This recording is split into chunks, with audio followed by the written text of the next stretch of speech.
Am I wrong for telling my parents that they ruined our New Year's celebration after they kicked my husband out over a joke? I've been married to my second husband, Mike, for 4 years now. He's a jokester and loves to crack jokes all the time. He especially likes to joke with my brother, Ethan, and his wife. Ethan used to be okay with it until he started complaining about Mike taking it too far with his jokes. Some context about Ethan. He and his wife couldn't have kids, so they adopted a boy, Joey, 2 years ago. Mike has been making silly, lighthearted jokes that involve Joey's bio parents as a way to mess with Ethan and his wife. Does anyone ever have to say that fertility is one thing that you don't joke about? Come on. I already talked to Mike and I tell you that he's 100% means no harm and he was just trying to get them to react. So, fast forward to New Year's Eve, my parents hosted a big celebratory dinner and Ethan and his wife came. While we were eating dinner, Mike decided to tell a knock knock joke to Ethan. He said, "Knock knock." Ethan laughed and said, "Who's there?" Mike replied, "Joey's bio parents." I'm not laughing because it was funny, I'm laughing because it was stupid. Oh my god, why would he say that? Like, that's not even funny, like, at all. Then he bursted out laughing. Silence took over and Ethan's facial expressions changed. His wife called Mike an idiot, to which Mike replied with, "Hey, relax, it was just a joke." An argument ensued and dinner was paused. My parents suddenly told Mike to leave, which I thought was too harsh. I tried to speak to them and get them to calm down, but mom insisted that Mike leave. We left and Mike was complaining the whole time about how they overreacted. I called my mom later and she told me Mike was out of line with his hurtful joke about this touchy topic and told me I was wrong for defending him and saying he was just joking. She said he ruined New Year's for the family, but I told her it was her and dad who ruined New Year's celebration for escalating the situation and kicking him out. I told her he could talk to them again, but they were the ones who ruined New Year's celebration. She called me delusional for this statement and hung up. Homegirl, you are delusional. You are delusional if you think this is your parents' fault. We haven't talked to them for days. I tried contacting Ethan, but no response. How many times do they have to tell you that it makes your brother uncomfortable with those jokes for you to get it through your thick head? The first time he meant it. Play stupid games, win stupid prizes. That's what you get when they tell you don't cross a boundary and you cross a boundary. That's what happens. Good for the parents for sticking up for their son. Am I wrong for letting my son get fast food and bringing it into a wedding reception? I mean, if he's like a kid, like a toddler, and like they're hard to like feed, then yeah, I would understand. But my son, 22 male, is a picky eater. It's a 22-year-old? Then no, out the door. My cousin was getting married and had a lovely reception with a nice buffet. Johnny wasn't a fan of what was served, so I let him leave and get some food. Word spread amongst our family where he was going, and a few people asked him to bring things back, so he did. We were at a table near the dance floor and you could probably smell it there, but nobody in our immediate family had a problem, even the bride or groom. Apparently the venue and the family of the bride were appalled and I don't understand why. It was a great party, so he wanted something different and other people did too. Okay, so like in our culture, if we were to have a wedding, we have buffet style too.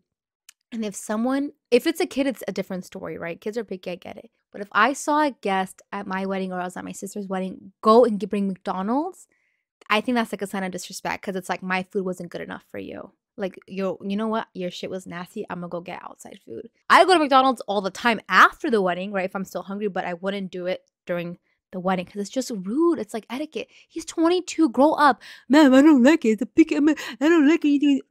Come on. He's 22 years old and in college. He has no medical issues, he just has a limited palate. When I said I meant let him take my car since we all rode together. The food was served buffet style. A nice soup, salad, tenderloin, barbecue beef, pasta, a few other selections. It was actually really good wedding food. You're not making your case stronger. Like I said, if you were hungry after, go after the wedding. Everyone else who partook in the fast food did so because, well, it was there and tasted good. They didn't have a problem with the venue's food. Also, as some people said, 1 or 2 chicken bones did end up in the floor in the venue. That was unfortunate. Do better. We're wrong. My friend hit his daughter and broke her rib. I'm absolutely furious right now. My friend has a daughter who is also in my 7th grade history class. She is the nicest kid in the world and one of the best students in any of my classes. However, this morning she came into my class late and was not herself. Normally, she's raising her hand and engaging with the class, but she had her hoodie up and her head down. She was holding her arm to the side and looked to be in pain. Halfway through class, I walked by her desk to check on her and she looked up at me and had tears in her eyes. I brought her outside my classroom and asked her what was wrong, but she was not responding, but she started crying even more. After a couple of more minutes of reassurance, she finally opened up. She woke up late for school and accidentally dropped a glass of water when she was getting ready. My friend, who was her father, punched her twice in the ribs and yelled at her for being clumsy. I asked her if she was hurt, and she pulled her hoodie up and her ribs were beginning to bruise. My friend is 6'4" and over 200 pounds. My student is 12 years old and cannot be more than 85 pounds. I asked my colleague in the next class to watch over my class, and I took her to the health office where her mother picked her up. When she saw her daughter sitting in pain, she nearly burned the office down. She started cursing my friend's name and said this was the last straw for her. She asked me not to file a report, but I told her I was required to, as I was shown evidence of abuse and her daughter used the word abuse, which she begrudgingly understood. I am so mad right now. My friend has always had a short temper, but hitting your child because she dropped a glass is beyond disgusting. My student's mother texted me at noon and said her daughter broke a rib and is going to be out of class until Wednesday. I feel awful for my student. She is such a bright student and is well liked by her peers, and now she is having trouble breathing because her father cannot act like an adult. I am ending my friendship with this man. He has been getting on my nerves for a while, but I will be damned if I am friends with someone who hits their child. Today, my wife met my girlfriend. I, 32 male, am a widow.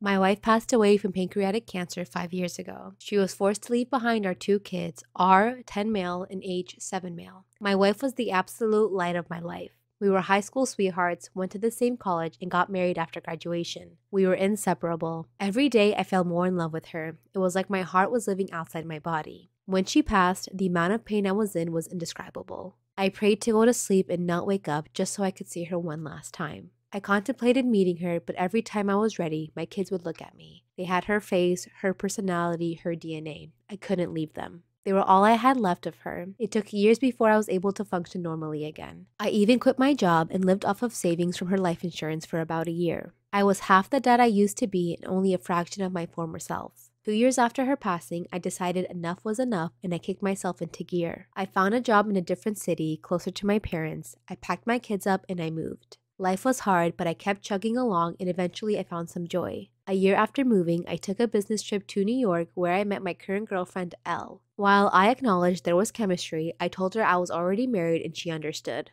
However, a few months later, I had to go back to New York where we met up again. I let my guard down for the first time around her. Before I knew it, she was putting in a transfer from my home branch and moving to my city. I fell in love with her and asked her out a year ago next month. My kids adore her, and though she reminded them she will never take their mom's place, they love calling her Mama Elle. Today was the anniversary of my wife's passing, an extremely hard day for all of us. This morning, I walked into the living room to find Elle and my kids waiting for me. The kids were dressed in their church clothes with goofy smiles on their faces and bouquets in hand. Apparently, Elle came up with the idea of a picnic at my wife's grave, an idea that the boys loved as they enjoy going to see their mom. While I was sleeping, they prepared food and flowers, then insisted on wearing their best clothes. I'll admit that I cried at the sight of them. I don't know how I got this lucky twice in a row. I wanted my wife to meet this amazing woman, so I asked Elle to come along, and she did. The day that I dread every year turned out to be a humbling reminder of the reason why I stayed on this planet. To my lovely wife, you can never be replaced, but she is good to me and she takes care of our kids like you would. Thank you for sending her to me. Stop! I'm gonna cry! I gotta end the video! I'm gonna cry!